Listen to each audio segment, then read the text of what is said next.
ഈ വീഡിയോയിലേക്ക് എല്ലാവർക്കും സ്വാഗതം. അപ്പോൾ ഇന്ന് ഞാൻ ഉണ്ടാക്കാൻ പോകുന്ന രാവിലത്തെ എൻ്റെ ബ്രേക്ക്ഫാസ്റ്റ് ആണ്. ഒരു ഇൻസ്റ്റന്റ് ദോശയാണ് കേട്ടോ, ഹെൽത്തി ദോശയാണ്. അപ്പോൾ അതെങ്ങനെ ഉണ്ടാക്കണമെന്ന് നമുക്കൊന്ന് നോക്കാം. ആദ്യം ഞാൻ കുറച്ച് ഓട്സ്, എല്ലാം ഈ ഒരു ഗ്ലാസ്സിന് 3/4 ഗ്ലാസോളം എടുത്തിരിക്കുന്നത് കേട്ടോ. ഓട്സ് ഒരു 3/4 ഗ്ലാസ്, റവ അതുപോലെ അതിനൊരു 3/4 ഗ്ലാസ് എടുത്തിട്ടുണ്ട്. പിന്നെ ഗോതമ്പ് പൊടി ഒരു 3/4 ഗ്ലാസ് എടുത്തിട്ടുണ്ട്.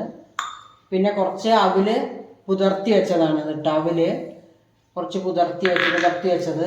പിന്നെ കുറച്ച് തേങ്ങ ചിരകിയത്.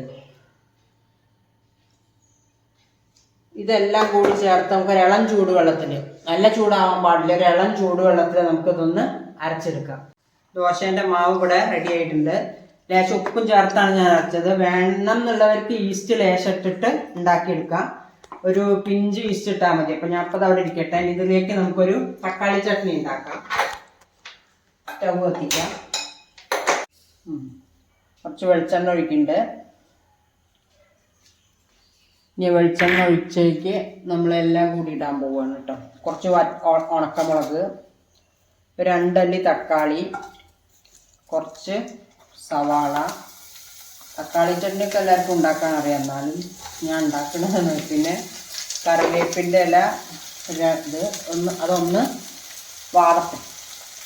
അപ്പോൾ നമുക്ക് ദോശ ഉണ്ടാക്കി വെക്കാം. ഇതിങ്ങനെ നമ്മൾ വളരെ പരത്തിയിട്ടുള്ള ദോശയല്ല കേട്ടോ, നമ്മൾ സെറ്റ് ദോശ എന്നൊക്കെ പറയില്ലേ, അതുപോലെയാണ് ഉണ്ടാക്കിയെടുക്കുക. ഹെൽത്തിയാണ്, അരിയൊന്നും ഇതിലില്ലല്ലോ. തക്കാളി ചട്നി ഇവിടെ ആവട്ടെ, മക്കളേക്ക് നമുക്ക് ഇവിടെ ദോശ ഉണ്ടാക്കും.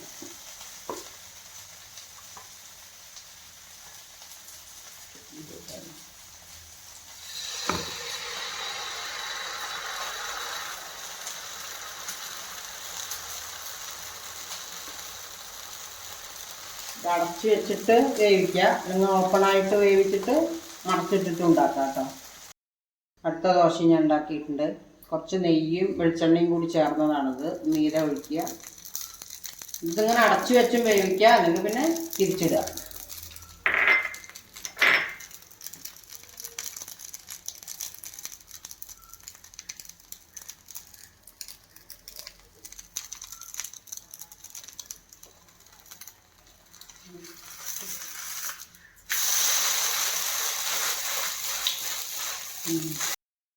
അതിൽ കുറച്ച് നെയ്യ് ഒഴിച്ചിട്ടുണ്ട്. അപ്പോൾ നമ്മുടെ ഹെൽത്തി ദോശ റെഡി ആയിട്ടുണ്ട്. ഇങ്ങനെയാണിത്. കുറച്ച് കട്ടിയിൽ ഉണ്ടാക്കണം, സെറ്റ് ദോശയൊക്കെ പോലെ. ഇതൊക്കെ ഞാൻ അരച്ച് വെച്ചിട്ടുണ്ട്. അപ്പോൾ നമുക്കതൊന്ന് ചെറുതായിട്ടൊന്ന് വറവിടാം. തക്കാളി ചട്നി. എണ്ണ ചൂടായ ലേശം കടുകിടുക.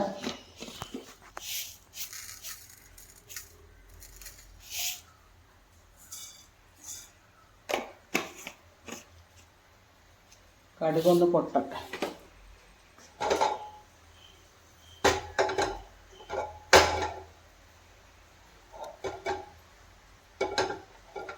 കുറച്ച് കടലപ്പരിപ്പ് ഇടാം. ചട്നിയിൽ അധികം ഇടണ്ട, കുറച്ച് ഇട്ടാൽ. ഈ 2 വറ്റൽമുളക് ഇടാം. വേണമെങ്കിൽ നിങ്ങൾക്ക് ഇഷ്ടമാണെങ്കിൽ ഒരു പിഞ്ച് കായത്തിൻ്റെ പൊടി ഇടാം കേട്ടോ. ഞാൻ അത് ഇട്ടിട്ടില്ല. കായത്തിൻ്റെ പൊടി ലേശം വേണമെങ്കിൽ ഇടാം. കടലപ്പരിപ്പും ഇതും കടുകും മുളകും ഒന്ന് ചുവന്ന കളറായാൽ നമ്മളെ ചട്നി ഇതിലേക്കിടുക. ചട്നി ഇതിലേക്കിട്ട് വേവൊന്നും വേണ്ട, ഒന്ന് ഇളക്കി എടുത്താൽ മതി. ഇത് വാട്ടിയ ചട്നിയാണല്ലോ, അത് കാരണം ഒന്ന് ഇളക്കിയിട്ടാൽ മതി.